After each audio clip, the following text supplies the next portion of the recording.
does wonder what exactly went through Nintendo's head after the release of Mario Sunshine. The game, regardless of my personal feelings on it, was praised for its gameplay at the time, so what was next for the plumber's 3D career? How about taking Mario to the great beyond, the final frontier?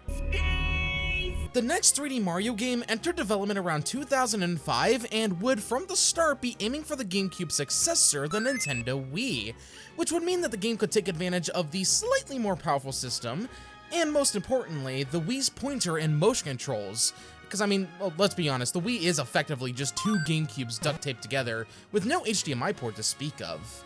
Not that it bothered the Mario devs, because holy hell, Galaxy is one of the best looking games on the system. After a few years, Super Mario Galaxy would release on the Nintendo Wii in November of 2007 and would immediately be met with glowing reviews. Seriously, people loved Galaxy, often praising it as not only Mario's best, but Nintendo's as a whole. The integration of motion was often seen as solid, and the gravity and spherical-based movement that the game introduced was also applauded for its elegant execution and implementation into the game. As for me, I remember getting this game in 2010, I want to say. I didn't get my Wii until Christmas of 2008, and it would be a bit before I got Galaxy, but when I did, it was love at first sight.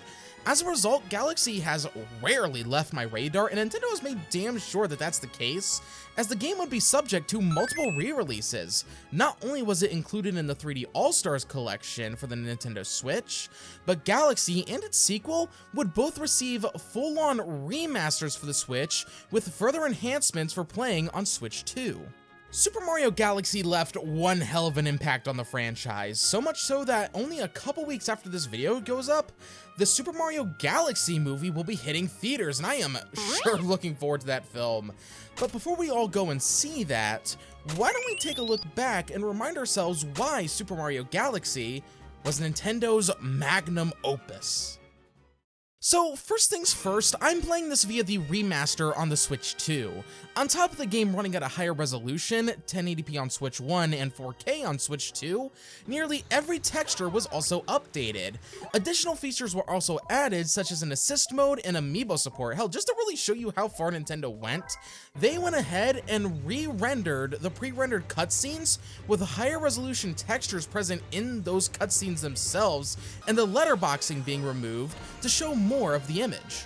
Every 100 years, a comet flies over the Mushroom Kingdom and causes these shooting stars to come raining down.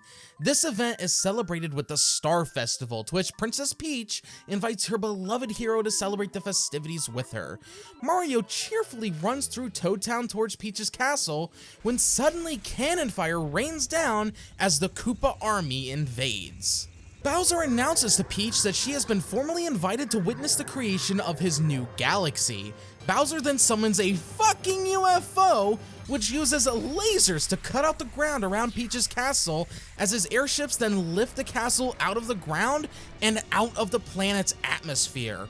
Mario does manage to get to the castle in the nick of time, however a Magic Koopa blasts Mario off the castle, leaving him for dead in space as Peach cries out, when this plump creature that the princess was holding flies off to help our hero. When Mario comes to, the star creature dances around him and then transforms into a bunny rabbit. Mario follows the bunny and plays a game of catch with it and its friends, when they then ask him to help their mama. It's here we are introduced to a newcomer to the Mario franchise, Princess Rosalina, protector of the cosmos, who offers to help Mario and lends him the power of the Lumas, which allows Mario to use this spin attack to break stuff and damage enemies.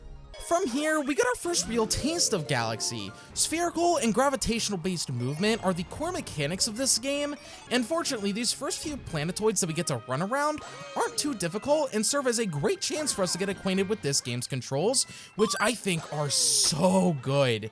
Mario feels so much better to control in this game compared to Sunshine.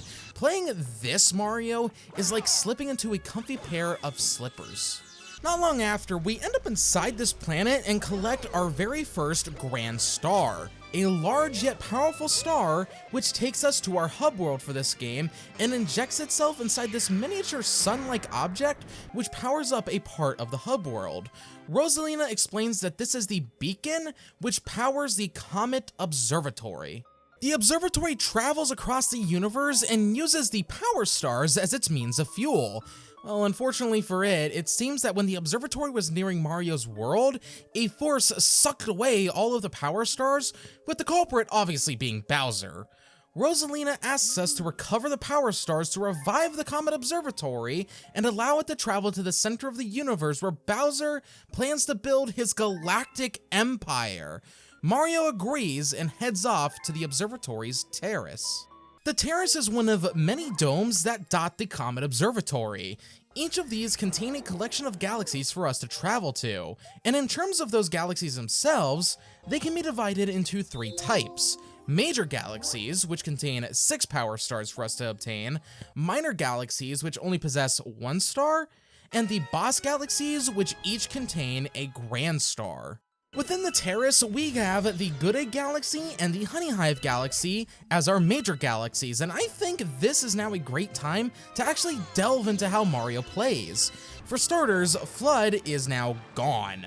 Mario has gained back some of his moveset from 64, mainly the ability to crouch, crawl, and backflip, and the long jump, which feels so good to have back. Seriously, I missed you, long jump. Please don't leave me again.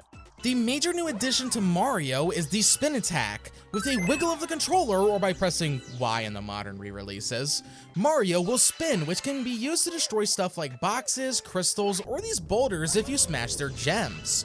But also, it can be used to defeat and stun enemies, giving Mario a grounded means of attack. That's not all, because using it while in the air can give Mario an extra second or 2 to course correct or even allow for shortcuts if you time the spin right. The final neat addition of this game isn't necessarily a move per se, but the pointer.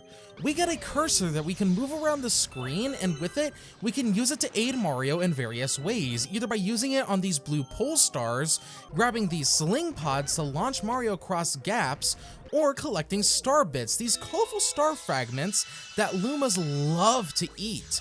They're actually based on a real-world candy called Competo, and I have actually had some of these before. They taste like honey. You want to collect star bits because in both galaxies and in the hub world, these hungry Lumas can show up. In the levels, they mainly act as gatekeepers to the level's sacred star. Just feed them the required amount of star bits and that's a little disturbing, but they go off and transform into planets that host the secret star. I mean, I suppose it's better than what happens in that one Yoshi's Island commercial. In the hub world, hungry Lumas can transform into minor galaxies, except these ones offer quite the challenge for the point that you're most likely in the game at the time. Stuff like the Sling Pod Galaxy that can eat a dick, or something requiring you to utilize a specific power-up in order to reach a star. More on those power-ups later, by the way. One more thing before we move on, but Mario is actually quite fragile now. In 64 and in Sunshine, Mario could take up to 8 hits before he died. However, Galaxy has reduced that to 3 hits. You might think that that means that this is a much more difficult game as a result, but thankfully the whole game is balanced around Mario's smaller hit points, not to mention you can find these life mushrooms that temporarily double your hit points from 3 to 6. As I said before, the 2 major galaxies that we have available to us are the Good Egg Galaxy and Honey Hive. These are nice starting galaxies that do a good job of showing you what to expect in this game. The overall structure of the levels in this game is more linear than in Sunshine, with entire sections of the level being gated off unless you pick a specific mission. I suppose it does make these missions feel more unique, not to mention the parts of the levels that are shared across multiple missions do change by either swapping out enemies or level objects. Once you've collected 8 stars, you can unlock the first boss galaxy. This takes us to the small moon where we encounter Bowser Jr., who sticks this massive robot on us, and when I say massive, I mean massive. This is a Mega Leg, and we have to climb up its legs while avoiding Bullet Bills along the way to reach the top of the head, where we then guide Bullet Bills to break the 2 cages that surround Mega Leg's Grand Star that powers it. And after doing so, Mega Leg fantastically explodes, with Mario being perfectly okay, miraculously. But this allows us to collect our second Grand Star. When we return to the observatory, the Grand Star gets absorbed by the beacon, which restores power to the fountain, which contains the next set of levels for us. The two major galaxies being Space Junk Galaxy, a galaxy comprised of, well, junk. Actually, you can find Captain Olimar's spaceship here, the Dolphin. Almost like these games all share the same creator. The other level being Battle Rock Galaxy, which is home to the most obnoxious secret star in the entire game. It's not hard to get to, not by any means, it's just a pain to actually do. You have to use these bob-bombs to destroy this trash, and you're given just enough time to do so. Thank God that these coin lights act as a guide indicating where you should place the bombs. It's also here where you'll get to experience the Rolling Ball level in Rolling Green Galaxy. This is one of the few motion control levels in the game, and fortunately none of these are really intrusive, although I do know some people that swear up and down that the ball levels are worse than Satan himself. I personally don't mind them. What I tend to do is to use the controller like an arcade joystick and tilt it around to move the ball. The other two aren't that bad either, the bubble blowing level where you use the cursor to blow gusts of air to move the bubble, and the manta ray surfing where you just tilt the controller left and right. It's nothing that you shouldn't be able to handle, and there's only like 7 stars in the entire game that use this stuff. This is also where you're likely going to have your first taste of the Prankster Comets. These will enable challenges within the various major levels in the game, with each level having 2 comet stars to its name. There are different effects that they'll impart onto levels, all depending on the comet's color. Red will be a speedster comet, where you just have to go through a level under a time limit. White is the Daredevil comet, where you're reduced to just 1 hit point, and this is usually reserved for boss fights, and only once do they actually have you do a whole level under this condition. Yellow is rarely used. This is the Fast Foe Comet, which speeds up all enemies and objects in the level, and I think is only used a grand total of twice.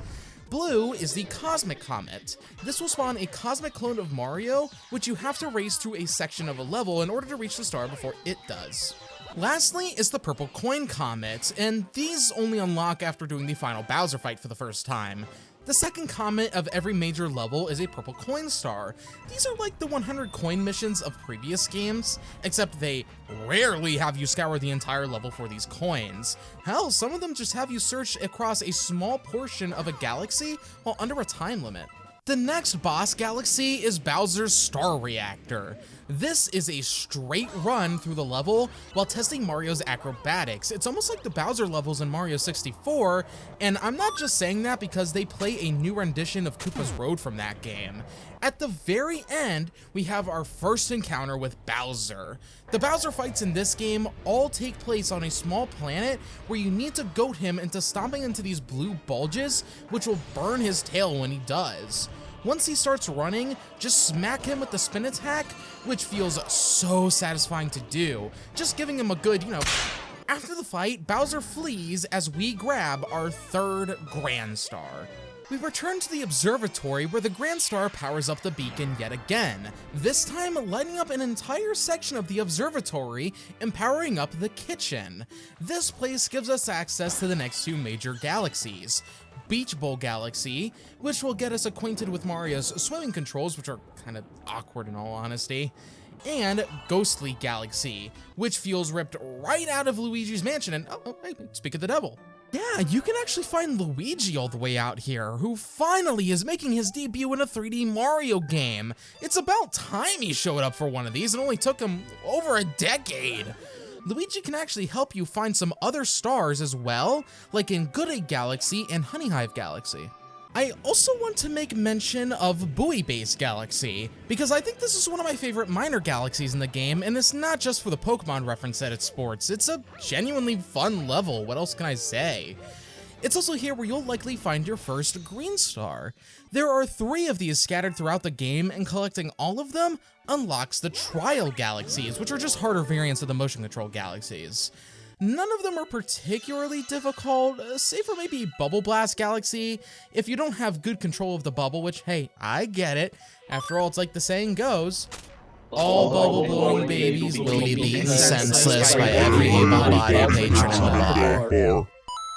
One more thing I want to comment on before the next boss galaxy is the Comet Observatory itself. This is one of my favorite hub worlds, and not just Mario, but all of gaming. I love it. It's so beautifully and excellently designed, you genuinely cannot get lost in this place. Everything is so distinct from each other, and there is plenty to do around here just by messing around. I genuinely love how it gets brighter, more lively the further you progress in the game, with the Toads and Luigi setting up shop here, as well as just more Lumas appearing. I genuinely want to live here. You probably could, since it has all of the necessities: a kitchen, a bedroom, a fountain, garden, you name it. Bowser Jr.'s airship Armada is next, and I think I can best summarize it like this. You ride this platform that resembles a skateboard over a black hole. Meanwhile, Bowser Jr. will blast everything that he has at you. Seriously, it's insane how much shit tries to knock Mario off of this platform. At the end, we fight Bowser Jr., who attacks us from his personal airship.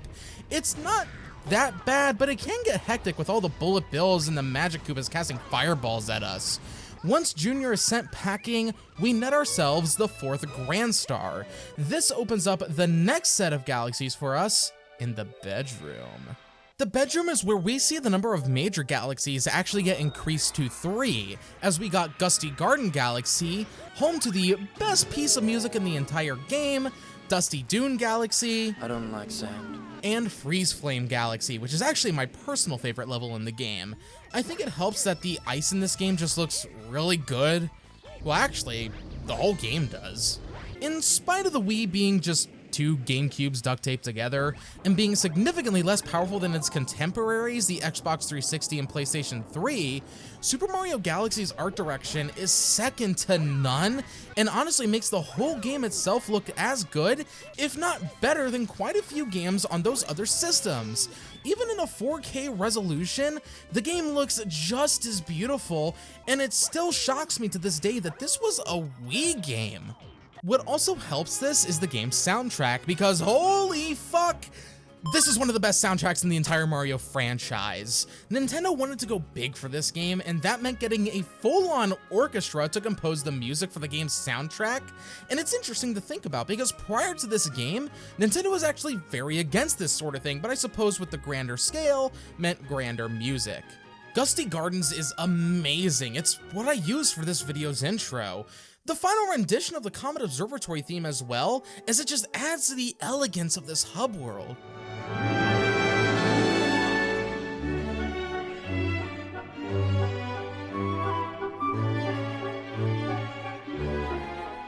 One last one that I'll highlight is the Bowser fight theme, specifically when the choir comes in with the chants. It just adds to the dramatic intensity of the fight.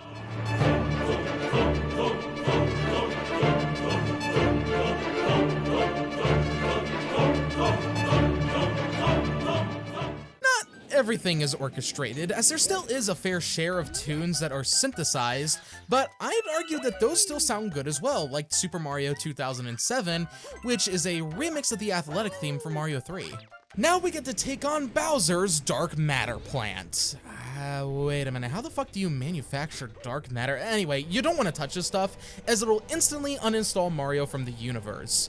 Outside of that, this is just a more challenging version of the previous Bowser level that has some more neat gravity usage. The Bowser fight itself is also just a more difficult version, as Bowser's attacks are a little more aggressive, and he has his own spin attack now to boot. But once you've dealt with him a second time, we get the 5th Grand Star and take it back to the observatory. With 5 Grand Stars, power is restored to the top of the observatory, which restores the engine room. This not only opens up the next set of galaxies for us, but also at this point in the game, we can now take on the final Bowser level. Rosalina tells us that once we've reached 60 stars or more, the observatory will have enough power to travel to the center of the universe, and I would recommend doing that now just so you can unlock those purple coin comets. The engine room grants us access to the next 3 major galaxies: Golden Leaf Galaxy, which is just Honey Hive in reverse, and yes, that is pretty lazy, but this is made up for with Sea Slide Galaxy, which is the superior beach level, and Toy Time Galaxy, which is such a fun level with this 8-bit Mario that you get to platform on, and the cake and dessert stuff everywhere, and oh, the spring mushroom, never mind, I hate this place. Spring Mario is an awkward as hell power-up to control, which I think can be easily demonstrated by when I first got the power-up. Lovely. While we're at it, let's actually go over the rest of the power-ups in this game, and unfortunately they're back to how they were in Mario 64, where they're more situational rather than optional powers that you can use to help yourself whenever you please. Boo Mario allows you to float around and pass through certain objects with a shake of the controller. Bee Mario allows you to buzz around and stick to these honeycombs, and also, yeah, that. Fire Mario makes his debut in a 3D Mario game for the first time, and while it is awesome to finally have this, he doesn't burn as brightly as he once did, and that's thanks to the fact that there's now a time limit on the power. Ice Mario also has a similar time limit, but I find this to be the cooler of the two, since you can skate across water and lava as well. I mean, also, just look at him. He looks as nice as ice.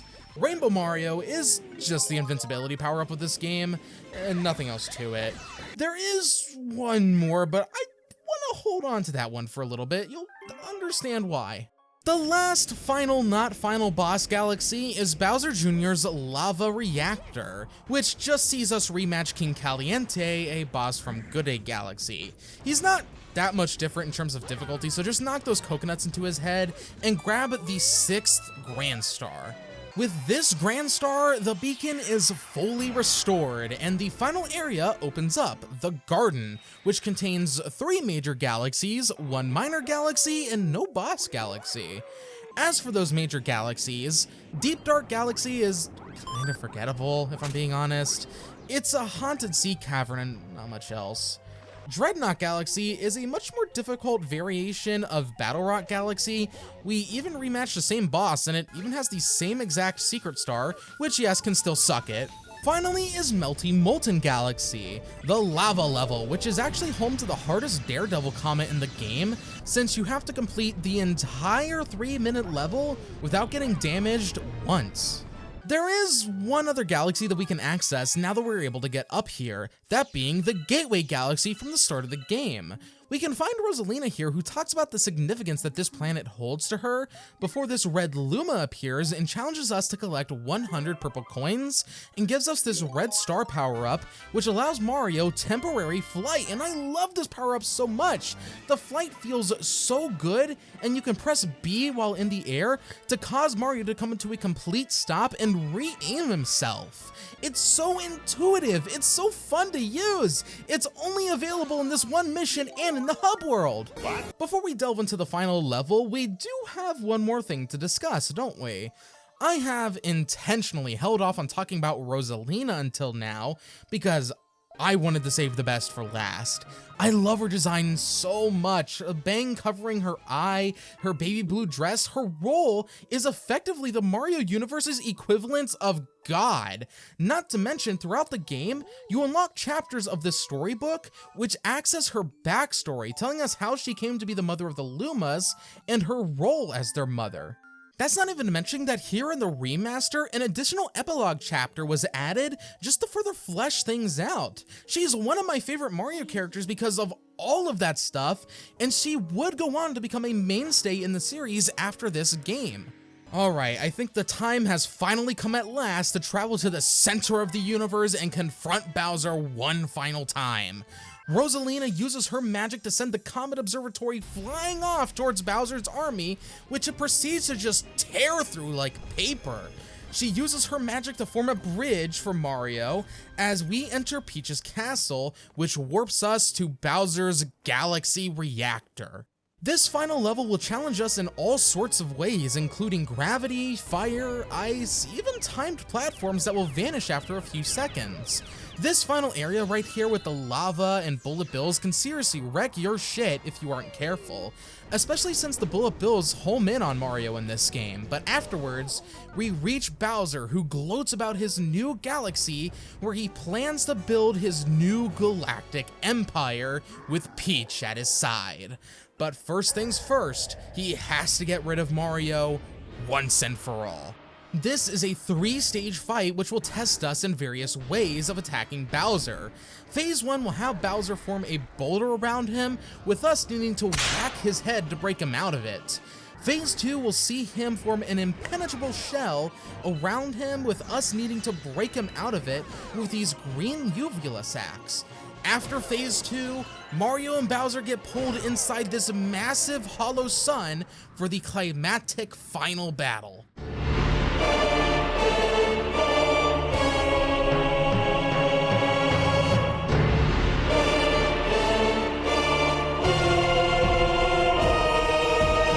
This, in my opinion, is the most intense Bowser battle in the entire Mario series.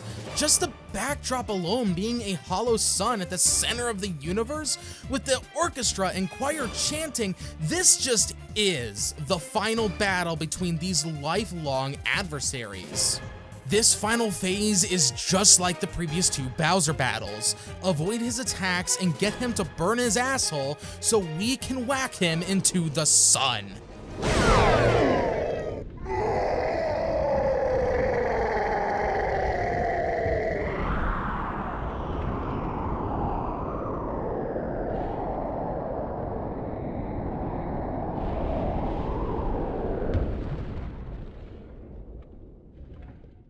With Bowser gone, the final Grand Star reveals itself, with Mario not wasting any time in collecting it.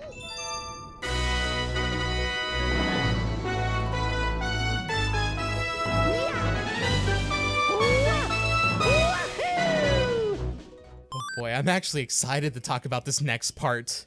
Let's discuss the ending to Super Mario Galaxy for the Nintendo Wii. Mario flies off with the Grand Star and heads for Peach, who is thrown overboard, with Mario catching her in the nick of time as the two of them take the Grand Star and fly off to safety. Meanwhile, Bowser watches in absolute horror as his galactic empire crumbles away beneath his feet. Literally, the very planet that Bowser is standing on collapses in on itself and becomes a massive black hole. Bowser is canonically dead. This begins sucking in not just Bowser's army, but the Comet Observatory, Peach's castle, everyone on board both of those, and that includes Mario and Peach themselves. It looks like this is going to be the end for our hero until the Lumas sacrifice themselves in an attempt to stop the black hole, which causes whatever the hell is going on here, but that results in this supermassive explosion at the center of the universe. It's at this point that Rosalina steps in and uses her powers to effectively reset the entire universe, but she tells Mario that though the process of a galaxy's rebirth is the same, the result is never identical. And when Mario comes to on the grassy fields outside of Peach's castle, we find that it seems that a lot of the alien creatures that we encountered on our travels are now suddenly native to the Mushroom Kingdom.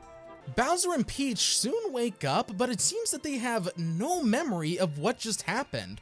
In fact, the events of Galaxy never occur in this new universe.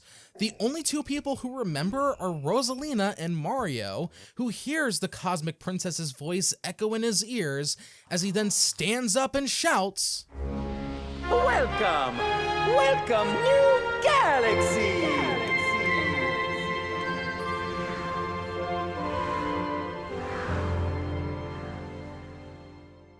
Thus ends Super Mario Galaxy. So, if you've ever seen JoJo's Bizarre Adventure Part 6, I'm sorry, I just can't help it, but what the hell was that? Everyone died and then the universe got reset, so that shit never happened? Perhaps I'm reading too much into it, but hey, I think it's very entertaining to at least think of. Now, this does leave one question unanswered. What happens if you go out of your way to collect all 120 stars in the game? Is this like Super Mario World, where stuff changes, Mario 64, where you get a new move to fuck around with, and 100 lives? Or is it Sunshine's slap in the face? Well, I think that it surpasses all of that. Ladies, gentlemen, everything in between, I present to you the very thing I want to see when I die. Super Luigi Galaxy! That's right, for 100%ing the game as Mario, you unlock Luigi as a playable character. It's basically a new campaign, as he is separate from Mario, so that means collecting all the stars once again.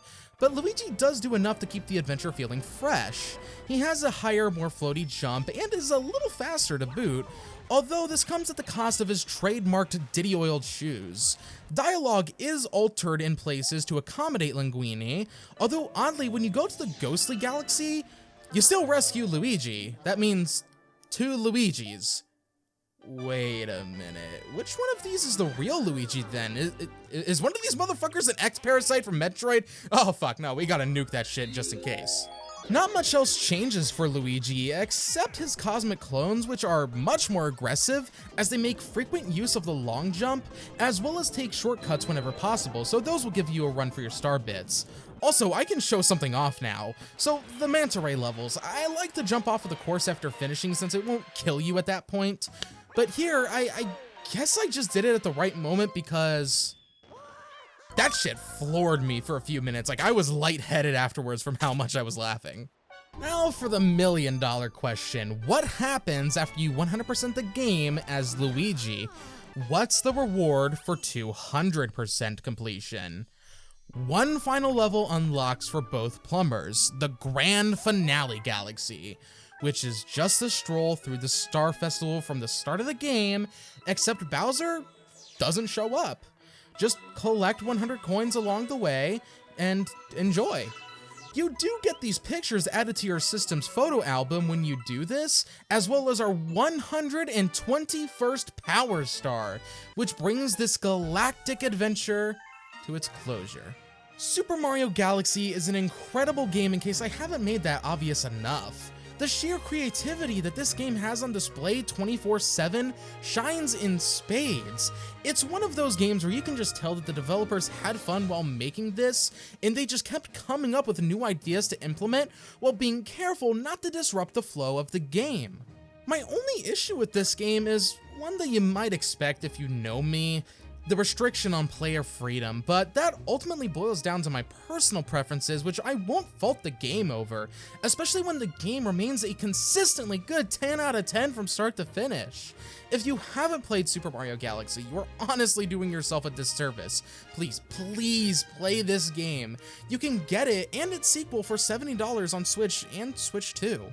Speaking of that sequel, yes, the developers weren't quite done as they still had a load of ideas that they wanted to put into the game, which culminated 3 years later with Super Mario Galaxy 2. Subscribe to the channel if that sounds fun to you and leave a like and a comment should you choose. And with all of that said, have a great day or night. Peace.